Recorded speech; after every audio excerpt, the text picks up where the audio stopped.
Welcome to new TV Telugu. ఇప్పుడు AP top 10 చూద్దాం.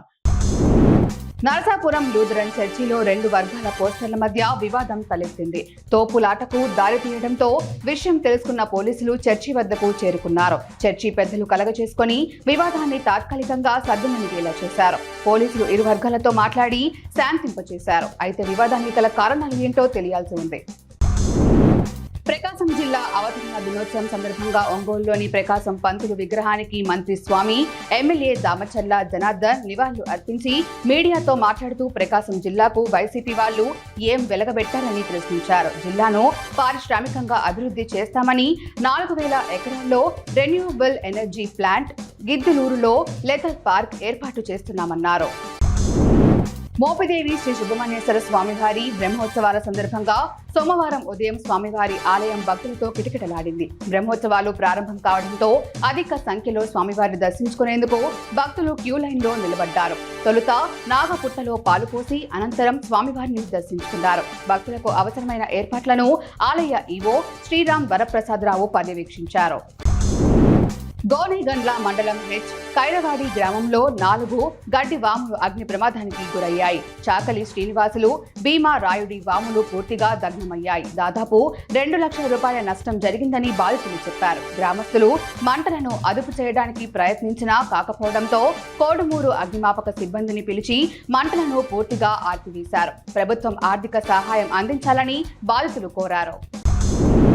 ఐనవిల్లి మండల అధ్యక్షుడు కుడిపూడి జిజ్జి ఆధ్వర్యంలో వైసీపీ పార్టీ సమావేశాన్ని సిరిపల్లిలో నిర్వహించారు. అనంతరం ఆయన మాట్లాడుతూ ఈ నెల 5వ తేదీన చంద్రబాబు సర్కారుపై విద్యార్థుల తల్లిదండ్రులతో కలిసి అంబేద్కర్ కోనసీమ జిల్లా అమలాపురం కలెక్టర్ పలు డిమాండ్లతో కూడిన వినతి పత్రం అందజేయాలన్నారు. ఈ కార్యక్రమంలో మాజీ ఎమ్మెల్యే రాజేశ్వరి దేవి, పి గన్నవరం సమన్వయకర్త శ్రీనివాసరావు పాల్గొన్నారు.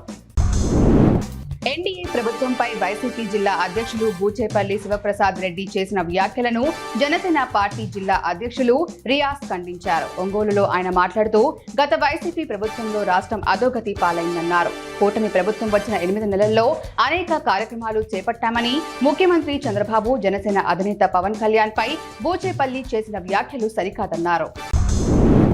ప్రకాశం జిల్లా అవతరణ దినోత్సవం సందర్భంగా ఒంగోలులోని కలెక్టరేట్ వద్ద టంగుటూరి ప్రకాశం పంతులు విగ్రహానికి రాష్ట్ర సాంఘిక శాఖ మంత్రి డోలబాల ఆంజనేయ స్వామి పూలమాలలు వేసి నివాళులు అర్పించారు. ఈ కార్యక్రమంలో ఎమ్మెల్యేలు Damacharla Janardhan, Vijay Kumar, AP tourism corporation chairman Nookasani Balaji, collector Tameem Ansariya పాల్గొన్నారు.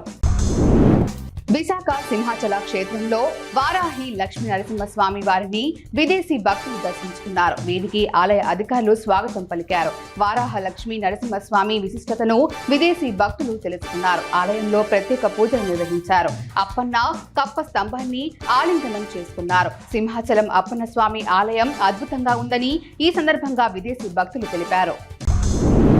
పిచ్చాటూరు టీచర్స్ కాలనీలో ఉన్న బాలికల సాంఘిక సంక్షేమ వసతి గృహానికి వెళ్లడానికి రోడ్డు వసతి లేదు. వర్షం వస్తే హాస్టల్ వద్దకు వెళ్లలేని పరిస్థితి ఏర్పడింది. ఎమ్మెల్యే ఆదిమూలం హాస్టల్ సందర్శించినప్పుడు సమస్యలు వెలుగులోకి వచ్చాయి. దీంతో ఆయన జిల్లా కలెక్టర్కు సమస్యను వివరించారు. ఎమ్మెల్యే చొరవతో రోడ్డు నిర్మాణానికి మంజూరైన 18 లక్షలతో కాంట్రాక్టర్లు రోడ్డు నిర్మాణ పనులు వేగవంతంగా చేస్తున్నారు. నంద్యాల పట్టణంలో ఆపద్ బాంధవ సేవా సొసైటీ 9వ వార్షికోత్సవం అధ్యక్ష కార్యదర్శులు గొల్లా సుదర్శనం, యోలుకూరు సురేష్ ఆధ్వర్యంలో ఘనంగా నిర్వహించారు. ఈ సొసైటీ నిరుపేద విద్యార్థులకు ఉన్నత విద్య కోసం ఆర్థిక సహాయం అందజేస్తూ ఉంటుంది. ఇప్పటికే చాలా మంది పేద విద్యార్థులు డాక్టర్ వృత్తి, సాఫ్ట్వేర్, వివిధ రంగాల్లో స్థిరపడినట్లు వారు తెలిపారు. ఇప్పటి వరకు 67 లక్షల రూపాయల ఆర్థిక సహాయం అందజేసినట్లు వారు తెలిపారు.